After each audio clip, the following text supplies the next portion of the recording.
کہ 4 دن ایک بندہ شیعوں کے ساتھ گھومتا ہے، فقہ تشیع کا مطلب فقہ اہل بیت کو جب اسٹڈی کرتا ہے وہ اٹریکٹ ہونے لگتا ہے۔ ہمارے طلاق کا مسئلہ، ہمارے نکاح کا مسئلہ، ہمارے فقہی مسائل، ہمارے شرعی مسائل، اس میں عقلانیت بہت پائی جاتی ہے۔ ایون محبت کس سے کرنی ہے، نفرت کس سے کرنی ہے، کمپلیٹ ایک سیدھی لائن ہے۔ لیکن آج مسلم سوسائٹی کنفیوز ہے ایون محبت کے معاملے میں، وہ بھی اس نیٹ ورک کا حصہ ہے، آگے آگے بیان کروں گا۔ اس نیٹ ورک کی فیڈنگ ہوتی ہے 2 چیزوں سے، عقل اور فطرت۔ اس مکتب میں غیر عقلانی چیز نہیں ہے، اس مکتب میں غیر فطری چیز نہیں ہے۔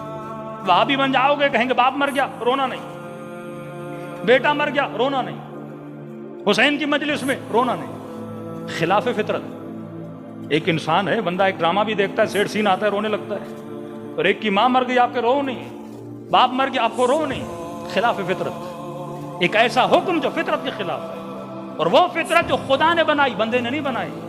انسان کو دل ہے، کبھی دکھ ہوتا ہے، کبھی خوشی ہوتی ہے، کیسے ممکن ہے بندہ نہ روئے؟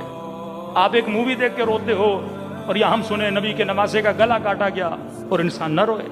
فطرت کا تقاضا ہے کہ آپ جس سے محبت کرتے ہو اس کی تکلیف آپ سے برداشت نہیں ہوتی۔ یہی طلاق کا مسئلہ انڈیا میں اتنا کیس چلا، 3 طلاق 4 طلاق، لیکن اسی مسئلے کی وجہ سے کتنے لوگ اس مکتب میں آئے۔ رضاعت کا مسئلہ، دودھ پینے کا مسئلہ، تیجانی سماوی صاحب کی کتاب پڑھے، وہ فرماتے ہیں صرف اسی مسئلے سے میں نے تونس میں 4 لاکھ لوگ شیعہ بنائے، انہوں نے 4 لاکھ لوگ شیعہ۔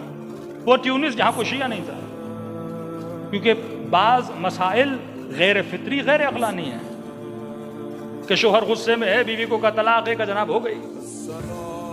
ابھی تو کمال بھی کر دیا کہ ڈراموں میں جتنے نکاح ہیں کا ہو گئی، تو ایک ایکٹر نے کہا میرے تو تقریباً 400 ہو گئے ہیں، تو شروع والے کون ہیں اور آخر والے کون ہیں؟ غیر فطری دین، غیر عقلانیت۔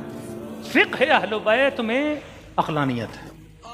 آج میڈیا کے ذریعے ہمارے شیعوں کی ایک تفریق پیدا کی جا رہی ہے کہ ان کو فطرت اور عقل سے دور کیا جائے۔ خود اجتہاد کا مسئلہ کمپلیٹ عقلانی مسئلہ ہے، لیکن آج برمار ہے کہ تشیع کو اجتہاد سے دور کیا جائے، اور مخالفین اجتہاد کو جب دلیل لی جاتی ہے کہتے ہیں آپ روایت پڑھو، آپ حدیث پڑھو، لیکن یہ نہیں کہو کہ جناب بیمار ہو جاتے ہیں تو ڈاکٹر کے پاس جاتے ہیں، اس کو ہم نہیں مانیں گے۔ بھائی کیوں؟ اہل بیت کے مکتب کا پہلا جو اصول ہے وہ عقل ہے، اور فرماتے عقل حجت ہے۔